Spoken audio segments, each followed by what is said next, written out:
একটি ছোট্ট দুঃখীর নিয়ে একটি গল্প শোনাবো। গল্পটি হলো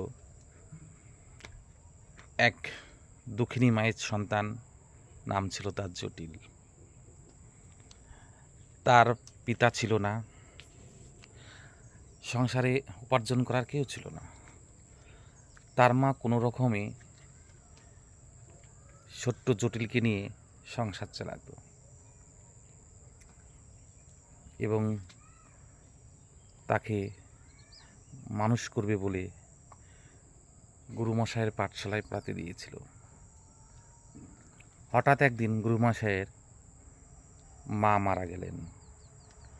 সকল ছাত্রছাত্রীর কাছে গুরুমশায়ের একটা নিবেদন ছিল যে তোমরা যে যা পারো আমার মায়ের সৎ কাজে কিছু দিবে। সবাই সবার মতন দিল, কেউ চাল ডাল, কেউ তেল নুন, অনেক অনেক কিছু।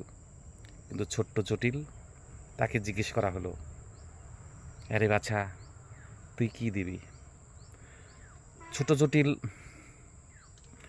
দিশা মিশ না পেয়ে তার যে মধুসূদন দাদার কথা বলা হয়েছিল সেই মধুসূদন দাদার কথা ভেবে তিনি বলেছিলেন, যত দই লাগে আমি দেব। কারণ গভীর জঙ্গলে থাকতেন সেই মধুসূদন দাদা। মায়ের মিথ্যাবাণীর কথা সে বিশ্বাস করে বনে মধুসূদন দাদাকে পেয়েছিল। তারপরে বিশ্বাস করে সে গুরুমশাইকে কথা দিয়েছিল। হঠাৎ একদিন গুরুমশাইয়ের কাজ চলে আসলো। তখন জটিল আসছে না, অনেক দেরি করে জটিল আসলো। দেখছে একটা ছোট্ট দইয়ের ভাঁড় নিয়ে এসেছে। গুরুমশাই দেখে তো রেগে আগুন, যে ওইটুকু দইয়ের ভাঁড়ে আমি এত মানুষকে কী করে খাওয়াবো। তাই ভেবে গুরুমশাই রেগে গিয়ে জটিলকে বেধম মারধর করলো।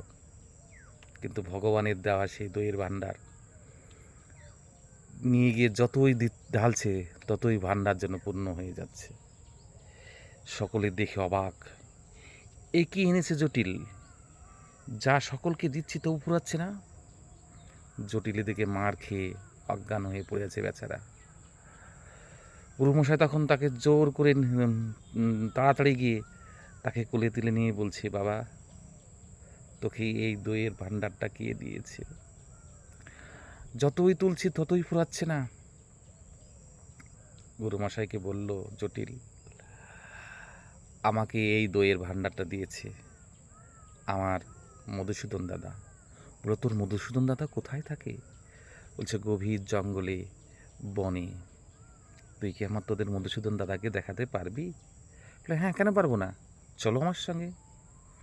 গুরুমশাইদেরকে নিয়ে সেই গভীর বনে গিয়ে মধুসূদন দাদাকে ডাকছে, মধুসূদন দাদা তুমি এসো। কিন্তু এই পাপী মানুষদের ডাকে ভগবান সেদিন দেখা দিলেন না। দূর থেকে হাওয়ায় ভাষা একটি কথা এলো, জটিল তুমি যে আমাকে সরল মনে ডেকেছ, তাই তোমার ডাকে এসেছিলাম। আজ যারা তোমার পাশে আছে তারা কোনোদিন তোমার সরল মনে কাউকে ডাকে না। তাই আমি আজ তোমাদেরকে দেখা করতে পারলাম না, আমাকে ক্ষমা করো। গল্পটার এটাই হচ্ছে যে সকলকে বিশ্বাস করো, তাহলে দেখবে বিশ্বাসের মর্যাদা ঠিক তুমি পাবে। গল্পটি কেমন লাগলো? যদি ভালো লাগে লাইক কমেন্ট শেয়ার করবে।